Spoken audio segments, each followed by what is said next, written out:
আমার মেশিনের হ্যান্ডেল চুরি করে নিয়ে পালালছে, এই সেই বেটা।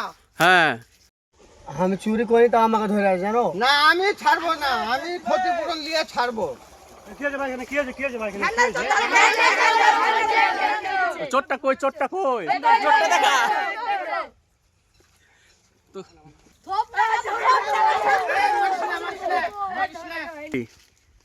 ভাই কি হয়েছে আর অপরাধটা কি হয়েছে বলো তো? যে আমার কালকে মেশিনের হ্যান্ডেল চুরি করেছে, হ্যাঁ আমি আর প্রতিশোধ নিব তো নিব, একে মাইরে আমি আধমারা করে দেবো। না, তোমার হ্যান্ডেলের দাম কত বলো? 1000 টাকা দিলেই হবে। আমি 1000 টাকা দিয়েছি, ওনার হাতগুলো খোলস। আগে টাকা দাও, আমাদের এই গ্রামের ছেলে পাশে বাড়ি, তাকে এভাবে বেঁধে রাখতে পারো না, আমাদের বন্ধু এটা।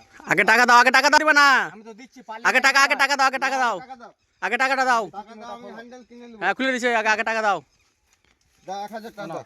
ওটা খোলো আগে, ওটা খোলো। খোলো তুমি। আচ্ছা ঠিক যাও। আছে, খুলে দিন। যাও, তুমি খুশি সাইদুর দা? হ্যাঁ আমি খুশি। ব্যাস, দেখি দেখি ভাই, ভাই দেখি ভাই, একটু দেখি ভাই, মারেনি তো? তোমাকে ভাই মেরেছে নাকি? না না মানে ব্যাস, তুমি এই কাজটা কি কারণে করেছিলে ভাই? ভাই ভোগা দিয়ে বলছে রে ভাই, সব আমি কাজ করবো কেন? তো হ্যালো গাইস, ভিডিওটা কেমন হয়েছে একটু কমেন্টে জানাবে, আর এরকম ফানি ভিডিও পেতে গেলে আমাদের কমেন্টে বলে দেবে।